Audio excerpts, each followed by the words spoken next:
days of the MPF are no longer in existence, that a new breed of disadvantaged youth we have. Yes, is that what you're saying? There are some, but they will be between the ages of 35 going on to 40. Surely. Because of the chronological issues with that. So I look at the disadvantaged youth situation in our country as a byproduct of neglect by previous administrations. I look at the neglect starts from the Bryant administration, where they didn't have the resources. Then we came in, let's go a little further back. Let's take it from the transitional governments. There were 3 transitional governments prior to the Bryant, prior to the Taylor administration, MPP administration. After that, you had 2 other administrations. You had the Bryant administration and then 12 years of the Salif regime.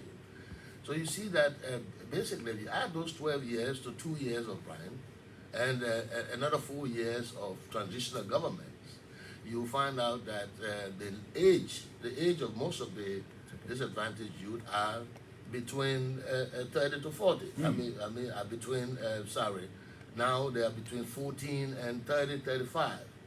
So you have to look at a small number of them are combatants, but majority of them are product of neglect because no one has taken up. From demobilization, we had institutions set up by the United Nations. Millions of dollars was put in for demobilization and rehabilitation. Those funds found their way into the pockets of individual leaders and functionaries of government. They did not focus attention on that because of the stigmatization. Then when you talk about stigmatization, who stigmatize who? Our national leaders, every government that come and look at the disadvantaged youth as fighters. So, for example, for 12 years, the Senate administration received hundreds of, maybe millions of dollars for the purpose of reconciliation, demobilization, disarmament, and the transition from the United Nations to our national force. But you see, what happened? All the funding that was put in for training, for rehabilitation, for skilled and unskilled training, for bringing in maybe industries and institutions that would absorb this number of disadvantaged youth, was used for other purposes and not focused on, even though the institutions were put in place, the structures were built for that, and the term of reference was clear. And to a certain extent, each of the government had legislation. They had legislative mandate. They had a mandate from the legislature to proceed along with these institutions. You see that very little was done. There's an ever-increasing number of disadvantaged youth as a consequence of neglect. It is clearly neglect of our government functionaries, our private sector functionaries, and those in decision-making positions. This should have been a priority. We must consider it as a priority and we must begin now. Now, I know you continue to emphasize the 12-year rule of former President Andrew Johnson Sirleaf. But going back to the days of the MPF, why were bulk of those people, like you said, there's some of them still around, why were they used? Why were they a major instrument for the movement at the time? There was no option. Most of the young people were more interested in, because there was a war on. No one said there was a party going on or there was a reception going on. There was a war, and every individual that was of age at the time considered themselves as a fighter and wanted to hold guns. No one was going around recruiting. People were rushing to join. But that's not the issue I want to discuss about today, about how they came about. We want to make it clear. You see, these individuals in this class, I refer to Karl Marx. I don't know whether some of you have read Karl Marx. This is the lumpen proletariat class. Okay. What you call the lumpen proletariat. There is a class less than the workers' class. They have no ambitions of future endeavors. They have no hope because they are living out of neglect. Now, when you look at it that way, you see a group of young people that have no future. I mean, for them, they are hopeless. because there's no administration, no leadership, there's no structure in place to absorb them. Now, it is good when we make this critical analysis, it is good to make recommendations and suggestions so you understand the basic concept of that. Our national legislature over the years, you have had, I think, 2 or 3 sessions of legislature. They have not put into place the type of mechanism and have not made the proper allocation within the national budget, giving consideration to our disadvantaged youth. Okay. It is important that we look at that. How do we do that? I think the MPP administration started something like that. Because of the number of these people, it was easy for us to get into creating industries and factories. You notice that there was an OTC plywood and veneer plant, not only giving them the facility to cut logs, but giving them the opportunity to set up a giant $30 million plywood and veneer plant that had the capacity to employ up to 7,800 young Liberians and train them in skills over a period of 5 to 6 years. In five to 6 years, it would have been able to absorb that number and train a large number of Liberians so that they begin to earn a livelihood and begin to sustain themselves and their family and have a skill that would enable them to continue. That was then. That was then. Now, you know what happened to OTC, you know what happened to the plastic factory in the free zone, and all these industries. That was the beginning of it. How do we absorb the young people? Yes, opening up industries, factory, agriculture extension programs for training, invest in those things so that they can absorb that number. At that time, it was a smaller number of disadvantaged youth. Okay. It could have been contained and controlled, but you know, the MPP did not survive as a government because of the attacks and the wars and all that. So most of the opportunities were squandered by that. Now, and then also you had timber companies operating.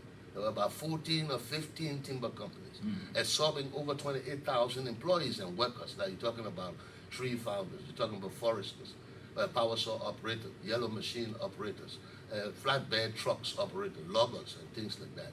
All these people were employed. They had schools and clinics at the concession area. Some nurses were there, house boys, house girls, you know, teachers and all that. And they were earning something. They were earning a living. A whole generation of Liberians were working in the timber industry. That industry was closed down unceremoniously. So you threw about 28,000 Liberian employees and workers out of job, maybe to grant some concession to international environmentalists who wanted to stop the logging business, which was right. But we had gone beyond that during the MPP time. We had insisted that all timber industries will have wood processing plants. We insisted that the larger one will have larger plants like plywood and veneer. And OTC invested $30 million and built an exclusive plywood and veneer plant in Grand Bassa County. That was looted during the Lord and Model crisis. So we displaced a lot of our potential workers and skilled and unskilled workers as a consequence of that. In the free zone also, there was a plastic factory. They're making plastic buckets, spoons, cups, and recycling the old plastic. And you had almost 194 workers in there. So, Chief Allen, we don't have that opportunity now, but we have an increased number of them. Yes. In fact, during the days when you make a reference to, they were not as many as they are now. How do you think, as a country, as a people, with the limited investment opportunities, how do you think we can address the plight of those young people now? I think it's a simple concept, and I think that's why I'm here. I didn't come in to criticize. I came in to make recommendations and suggestions on how to curb this. Sure. And it is the same formula that's introduced. We must, this is let's take it further. This is a valuable natural resource. We have the bigger advantage than even European and Eastern and Western European countries. We have a large number of able-bodied young men and women from the ages of 14 coming up to 35 or 40. That's a very useful natural resource. What we have to do with that is to harness it, identify them in each county or district, test them, examine them, and allocate them and utilize them effectively. How do you utilize them? bring in factories, medium and small scale industries, where they can be employed and do training, skill and on-skill training to become useful citizens, and then they have a future. These disadvantaged youth are having children, and they are building families, they are getting married. They must have some security. In order to do that, agriculture extension programs will be very good, very useful, clearing areas in each county and constructing some low-cost houses and making a community developed area so that people can move in there, work in the agriculture sector, learn how to operate the processing plant, because you don't just want agriculture operate, you want processing, food processing, packaging plants. Bring in these medium and small scale industries and absorb large numbers of people in each county. That is after they've been rehabilitated. Yes, it's easy to harness them. If you go around, I mean, I was in Kakata the other day. I was in Ganta 2 days ago. Every town, Totota, you pass, you see a lot of young people. Go to the southeast. It is easy to harness them. Once there's an opportunity for them to get training or employment, they will come forward. You don't have to go looking for them. That's when you test, examine, and then allocate them, for effective, utilize them effectively to prepare our national economy. That's what you do with a young generation of people like that. In Europe, most of the people are old. Here we have an advantage. And these are, the advantage of our society is a disadvantage. We call it the disadvantaged youth. But this is a socio-economic advantage, because there are industries and factories, there are processing plants, there are agricultural extension programs, there are initiatives that can be provided for these people to get a skill. These industries, some of them last for 20, 30 years. Okay. Employing young people in them, training them, and utilizing them would reduce the number of disadvantaged youth and provide a livelihood for those who are employed. And additionally, those who will get off age, younger generation of people come in and they will have a skill and they will be attached to the industry. That's what China did. China didn't wait to go and send everybody to college or university.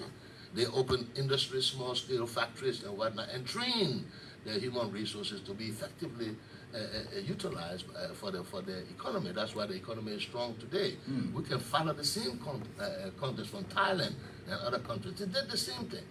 I don't think we have a bigger advantage now because we have fertile soil, we have land area available to be plowed. To be plowed and utilized for planting, and then we have industries and factories available in Europe and the United States where people can buy small and medium scale industries and bring them in, and then get trainers to train our people. Once our people are trained and absorbed in employment, you see that the disadvantaged youth situation will reduce considerably. It is because of neglect. Okay. Now, some of you who are politicians, Chief Allen, often use those people, especially at their detriment, to cause sometimes havoc for authors, pushing your interest. Do you think that that's a problem for politicians like you to often use the young people, the disadvantage, exploiting them?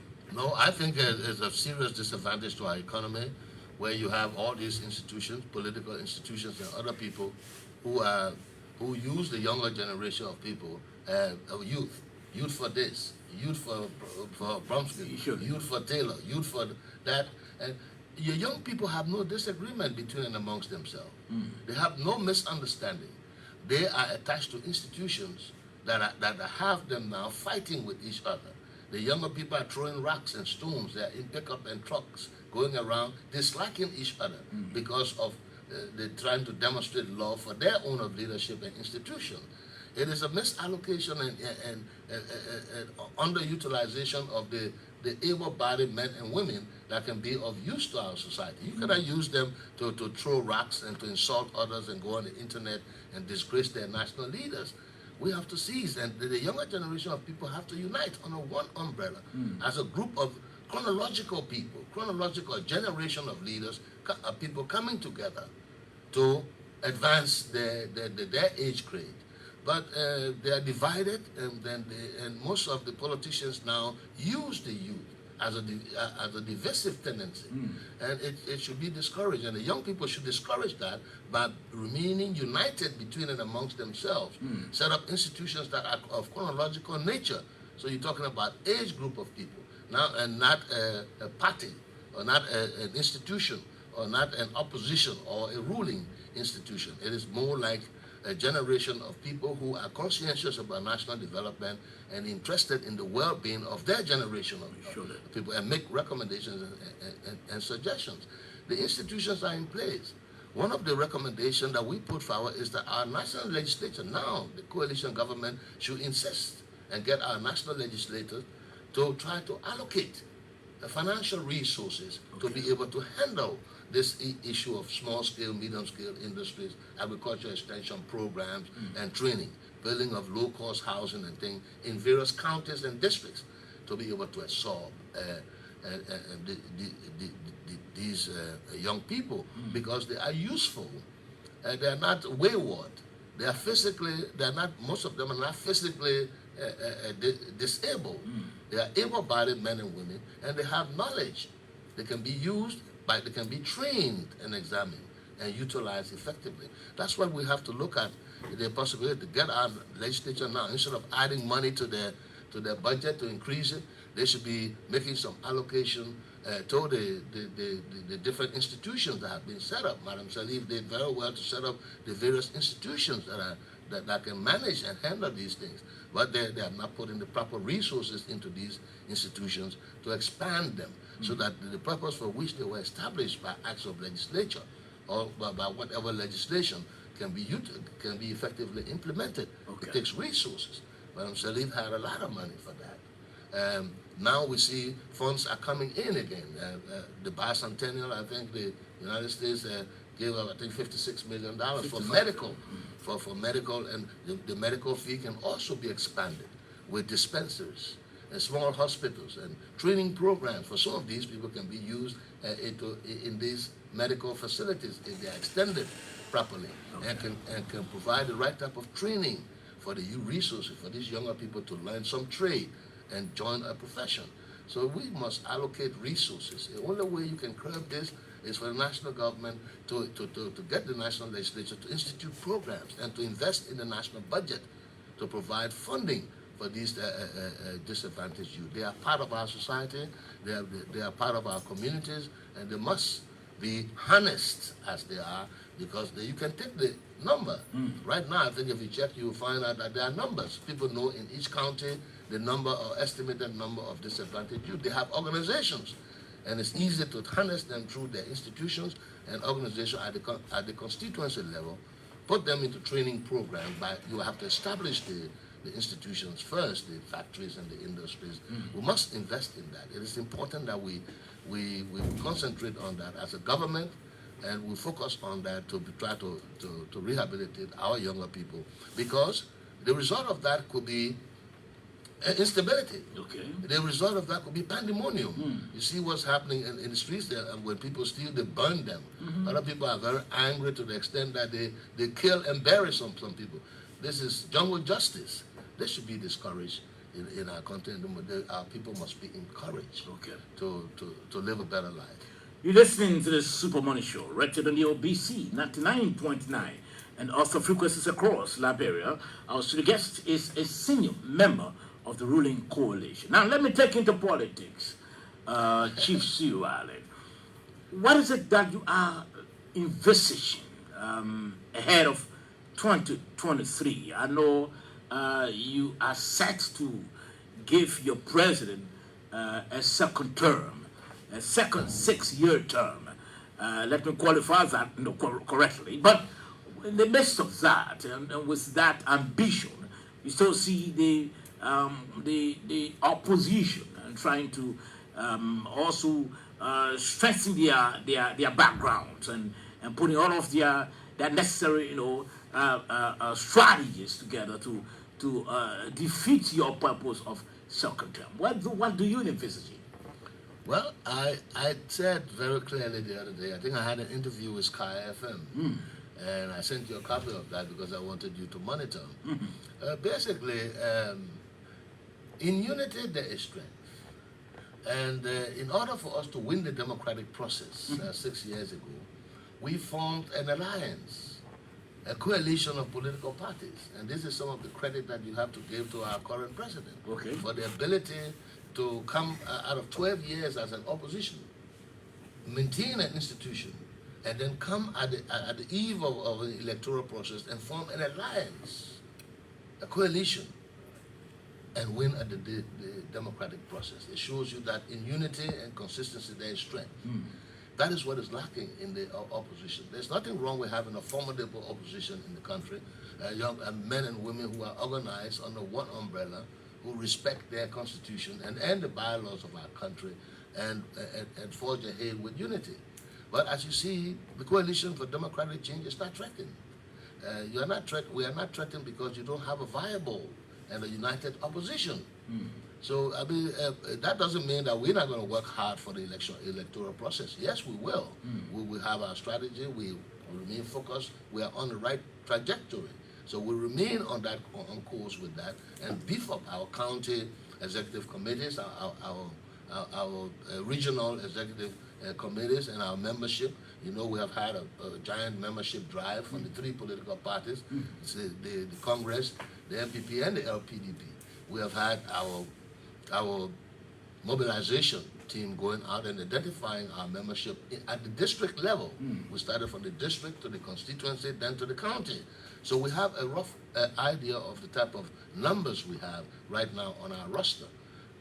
Our next step now we have started is to build our institutions in those areas. The institutions are already there. The infrastructure is already there. We need to intensify that, galvanize it, mobilize it, and prepare. So we don't, I mean, really, we have nothing to learn from the opposition because they are not demonstrating any sign of unity.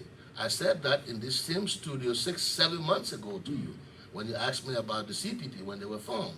I said very clearly that we have yet to see a group of united opposition, people who are united and respect one another, people who would respect the Constitution, the laws that put them together, and honor it to the end.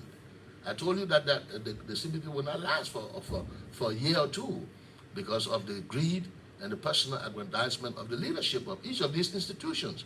They have the Unity Party there. We don't see any strength in it.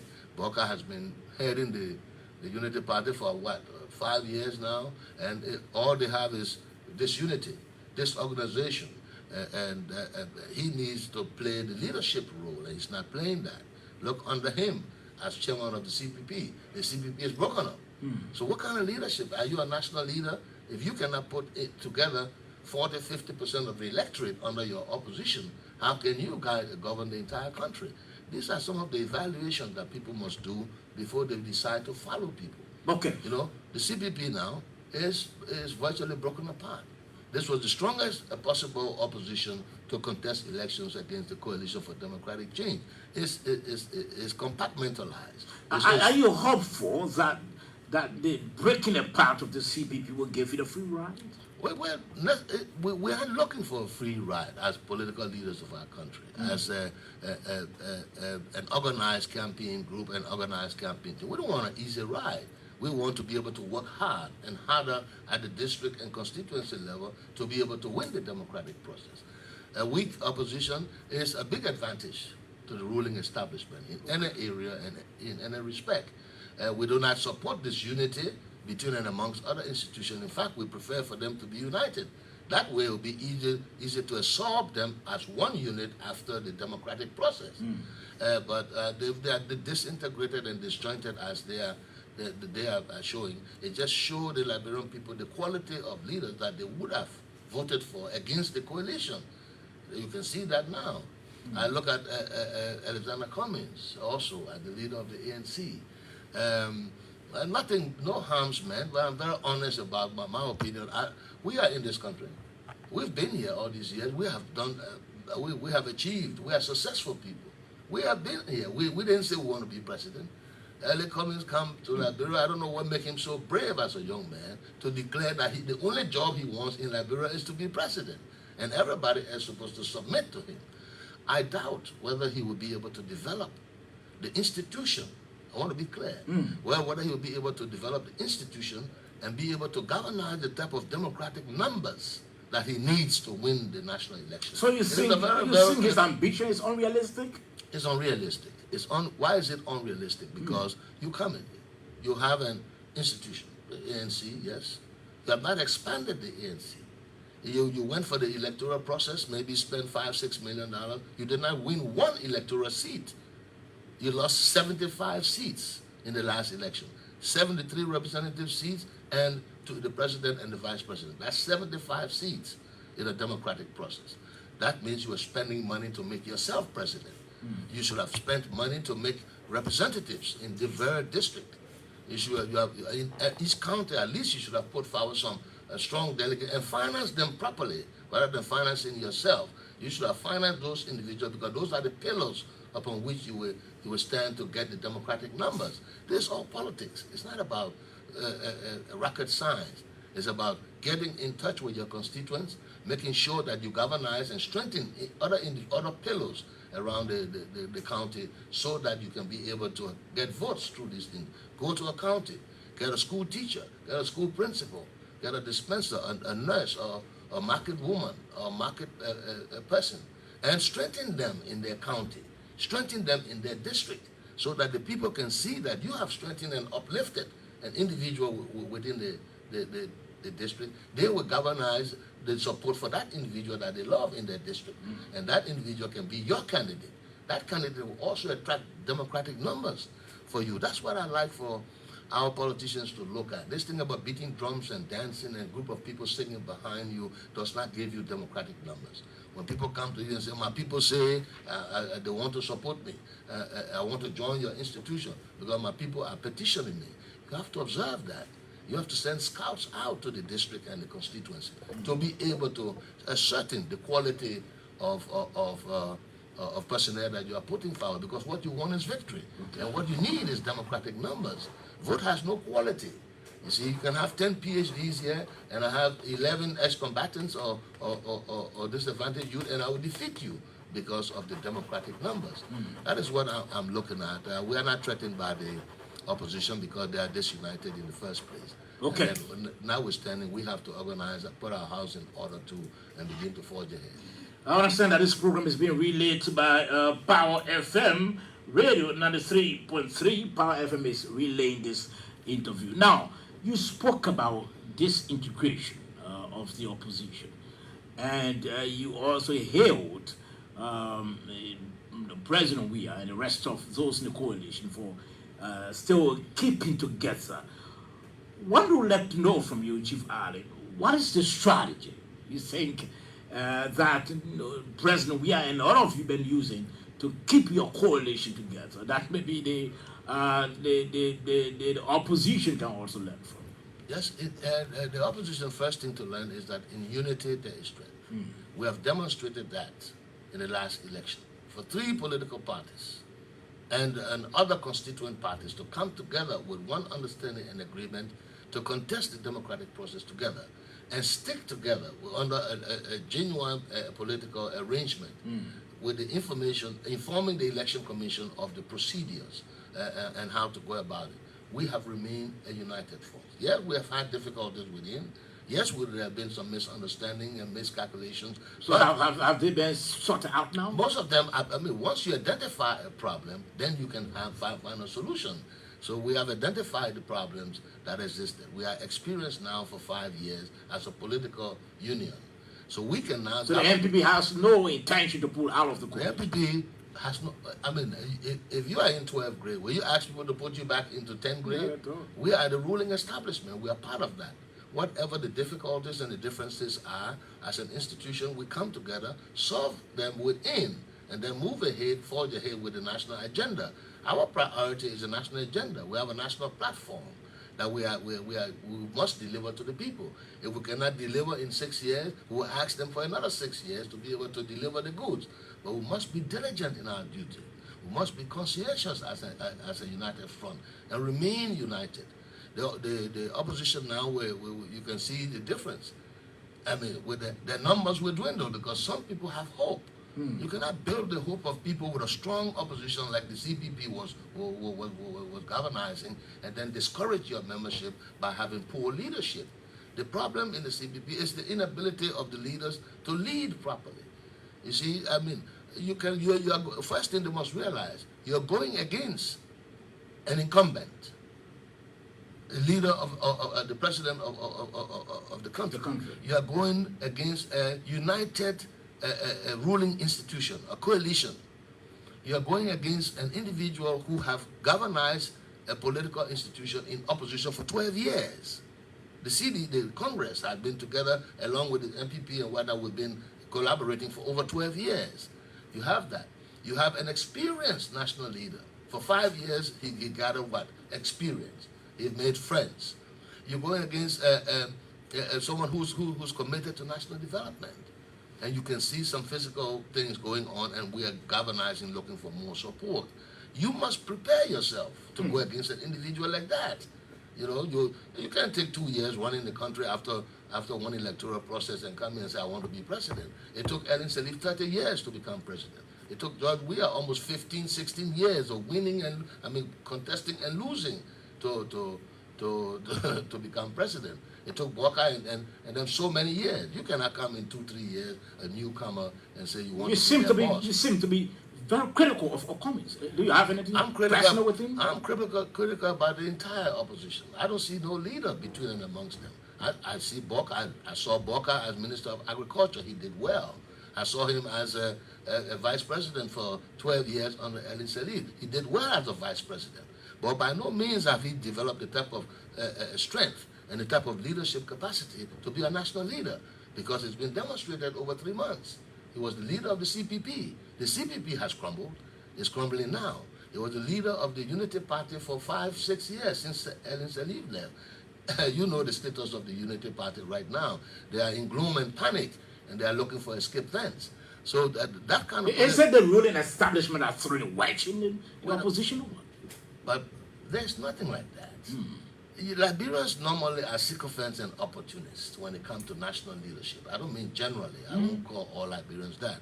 But you see, sycophancy and opportunistic ventures and endeavors lead people to gravitate towards ruling administrations, ruling governments, for their own personal and family gain. Okay. You cannot blame human beings. That's a human tendency.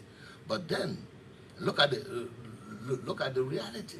If you are not organized within yourself, if you do not provide opportunities for your partisans, if you want to be a national leader, why haven't the CPP or the political parties like Cummings open factories and industries? Why haven't they built plantations and farms? Nobody's stopping them from registering institutions and providing jobs for their partisans.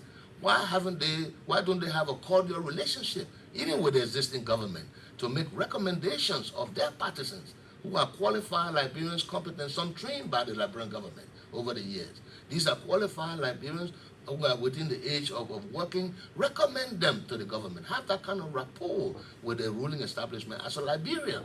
Mr. President, we are not with you in a thing, but we have several members of our organization that are conventional bureaucrats that want to work in government. We are recommending them for your consideration. That's what political leaders do for and on behalf of their people. You open some farms. Why haven't they opened 1,000 acres of farm in 2 or 3, 4 counties and employ their partisans? You cannot leave your partisans unemployed in this kind of political system, unemployed without opportunities. We're providing any opportunities for them and expect to come back in 6 years and tell them to please vote for me. When I become president, I will make you, I will do this. You cannot do that. You have to show them a demonstration why you are in opposition. I don't know why opposition parties in Liberia do not invest. Okay. They have the opportunity. They claim to have money. They don't set up factories. They don't set up any processing plant. They don't take set up fishing industry, get electronic radar fishing boats, or get something. If you say you have money, you don't just go around building one little small structure, say computer school, or you go build one little building and say, oh, the man got money. Liberians are not looking for people with money. 0880514-096. I'm trying to take some calls now quickly. Time is 9. 0880514. Okay, 096. Again, 0880514-096. That's the number to call. Or better still, 0776-540-987. You call this number, you are live on the SMS. Good morning. Good morning, Mr. Sobotosh. Yes, sir. Mike Gemini calling from Buchanan Person Street, Basel County, one of Bon County farmers. Let's hear from you, Mark. Let me say good morning to the Chairman Emeritus. Yes, he's listening. Mr. Allen, I really enjoy the deliberation because you are a man who is spoken in the system and you are a man who is in the business. But Mr. Allen, I please apologize to you that our party that was funded is an institution to guard we, the people of Liberia, which is APP. But we will see there's a lot of things in APP. Please, you please resolve it for us. And secondly, you please protect our Senator, which is the vice president. Please, I beg you, Mr. Allen. And number one, number two, Mr. Sabadosh, if you see this country developed by President George Weah, we know that this president will do a best for this country. He will really develop the country. Look at American people, what the people are criticizing. Oh, they don't like George Weah. Oh, the American people don't want to see George Weah. That's why some people are saying, what have George Weah done to America that they will hate him? But look at the type of people that come in. Right on the launch of the bus attendant, 55 million left there.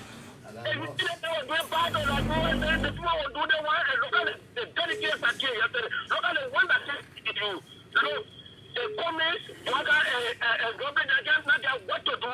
Let them pack their load and leave for our Liberia. They should have come up. Okay. You made your point already. Let's take this caller. Good morning. Good morning. Good morning, Sabo. Yes, good morning, sir. And good morning to Chief Allen. Okay, he's listening. My name is Emmanuel Ganayi doing a call from Grand Basel County. I want to say thank you to him. I want to say thank you to the studio guest about what all he discussed this morning on the platform. But he only discussed about talk more about the opposition creating jobs. And he didn't mention about the ruling establishment, how the ruling establishment going to create jobs for the Liberian people, if related or not. Now, how the Liberian people going to benefit from the resources. Okay, all right. Let's take this call on the line. Good morning. He's taking notes. He'll respond. Good morning. Good morning. Yes, good morning. Yeah, good morning. How are you doing there this morning? I'm okay. This is Francis just so joining you from Fuya District, to be precise, Pomoro. Okay, let's hear from you. First and foremost, I want to commend you and the studio guest this morning. I'm so excited to hear from him this morning. My contribution this morning has to do because he said something there concerning about the young people. Please, I'm urging this government. If this government wants to go for even the third time, let him encourage the young people. Let the young people get skills so that will motivate every one of us to embrace this government because this government is doing well. Where we are, look, I'm speaking right now. We're in Foya District. The distance is far. What this government is doing here, my brother, I want to applaud this government. Let them continue their good work. We'll put our hands together to see how best John Williams can go for the second time or 10th time. Thank you so much. Okay, many thanks. Let's take this call on the line. Good morning. Good morning. Hello, good morning. Yes, sir. This is Martin Brandon, and I'm calling from Kenya. Let's hear from you quickly.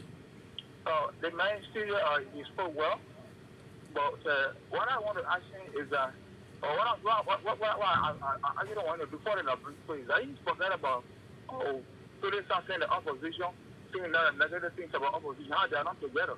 He should be the one telling people they are playing for our country because they are wishing to go back for the second term. And he'll be explaining to us that's what they want to give them the second term. And he just forgot about the opposition. Okay, you made your point already. Let's take this call on the line. Good morning. Yeah, good morning, Summer John, and good morning to the Conscious Mali Liberia. Yes, sir.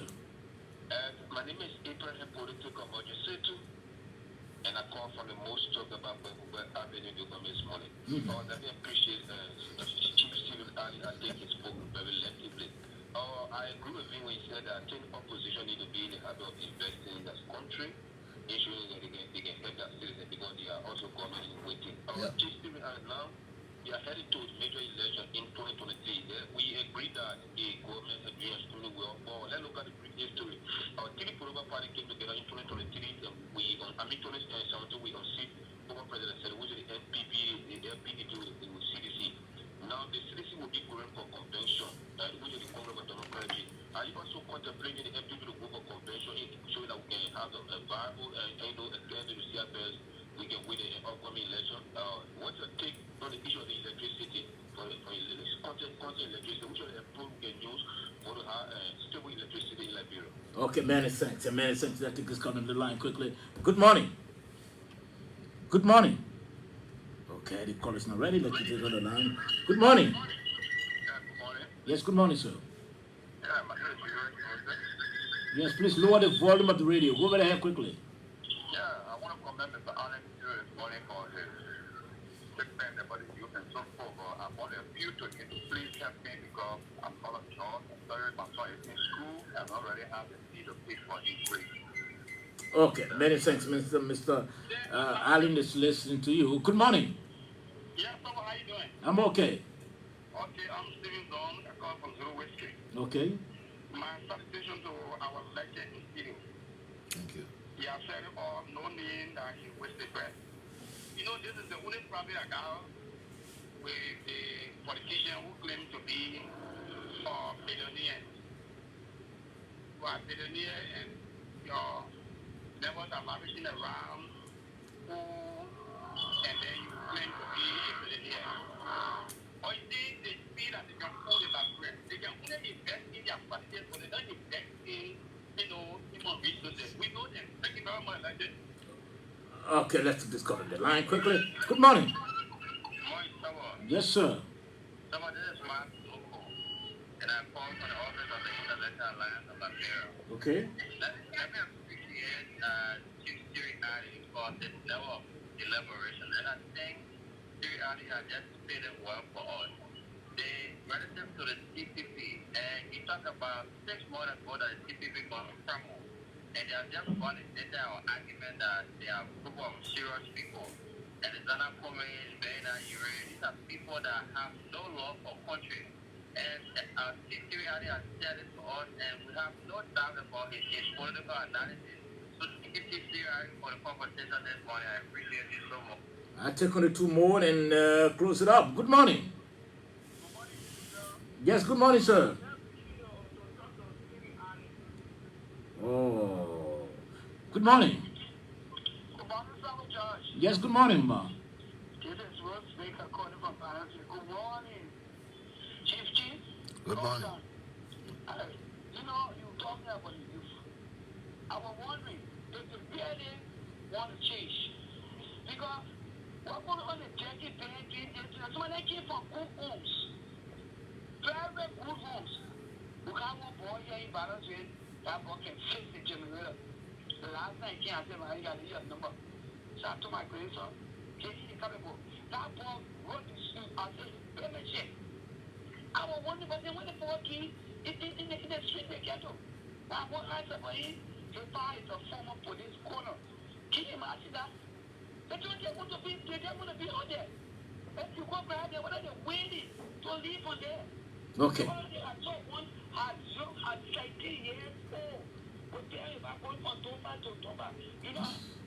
Okay, you make a point over there. Let's take this out. Last caller quickly. Good morning. Yeah, good morning. I'm Tony Porter. Yes, let's hear from you. Yeah, I want to applaud Stevie Allen for the media speech. What I really want to say is for us to win the war. There is no help. There is no help for us to go to school. But we still beginning to our hard time. I don't want to say that many applicants just don't come back. There is Okay. no need for them to take and give up. Okay, I think you made your point already. We can take additional calls now. Time not in our favor. Chief Allen, you can respond to those concerns and we'll let you go. Thank you very much, Soba. I don't think there's much to respond to for the fact that most people have a tendency to concur with some of the issues we have raised. Someone talked about the creation of jobs, and I think it's incumbent upon the ruling establishment using the taxpayers' money, generating revenue constructively. We have an obligation as a ruling establishment to create an enabling environment for our citizens. We must open up, we must use our natural resources We must get industries and processing plants in our country to transform our raw material into finished and semi-finished product. Once we can get several forms of industry, once we can galvanize and utilize our 300 miles of coastal waters, get electronic radar fishing boats, get manual fishing boats, processing on board, training our seafaring people, and providing the type of opportunities that they need to improve their skills and provide for their families. That takes care of the creation of jobs. Agriculture Extension Program, the FAO, the United Nations, these people are willing to bring in extension programs and to supply machinery, as long as we are willing to add value to our product. In adding value to our natural resources in the mining industries, in the agriculture sector, thereby creating employment. In the employment will create skilled and unskilled individuals in our society that will be taxpayers also, and that will be responsible for their families and sustaining themselves. So that is the creation of jobs. We must focus on that as a ruling establishment. We must invest huge portion of our national reserve, of our national revenue, into the formation of factories, the creation of factories and industries and training programs for our citizens. That way we can create professional jobs for our people. Some people talk about electricity. Well, you see, well, sometimes when we talk about previous administration, then people say you talk bad. But listen, in modern day, contemporary time, a country like us with water all around, we have water all over our country. We come in and invest $500, $600 million in a hydro at the same level that we had 30 years ago, 40 years ago. You must construct a mooring dam with sufficient reserve to sustain electricity during the dry season. I didn't want to get into that, but since they mentioned that, you see, you cannot just call people and say, come and rehabilitate the hydro that we had here 20 years ago. You come and dig the same depths, the same facility, saving money, instead of building a contemporary, modern, long-lasting quality, or bring the Germans, bring other people in to come and help us to build a hydro that will sustain us during the dry season. You know that we have the water level. You know that we have a dry and raining season. Then you build the hydro to sustain in the rainy season, and in the dry season, whoever comes in suffer. That is an opportunity that we have to look at also. And our national government also should be strong and firm enough to enjoy the facility of the West African power thing, and pay our bills and make sure we meet up with our financial obligations to the ECOWAS, the power plant thing, to make sure that we provide electricity for our people. Electricity is doing well somewhere, I mean, out of town in Ganta, and to a certain extent in Kakata, and people are very happy with that. And we want to encourage that, and encourage LEC to continue to work hard. Okay, finally. Somebody talk about, finally, let me close about Sarah. I cannot discuss all your questions, but finally, as I always say to the Liberian people, and I want to make this very clear, that diligence and dedication will get you anywhere once the desire is there. Liberians, we must build up our desire. We must be patriotic and nationalistic in our endeavors. As a ruling establishment, we must be nationalistic and make sure that whatever we do is in the interest and the benefit of our constituencies and our people. The national legislature will admonish them to try to promulgate laws and put in bills that will benefit our disadvantaged youth. Put money into the budget to ensure that the disadvantaged youth are cared for at the constituency and the county level. Open up the type of opportunities. In fact, I keep mentioning that. We need industries. We need processing plants. We need agriculture extension programs and agriculture training skills. We need a better healthcare system and training in that healthcare system to solve some of our people. These are some of the things that we bring to the table. These are the type of recommendations that we are making to try to harness and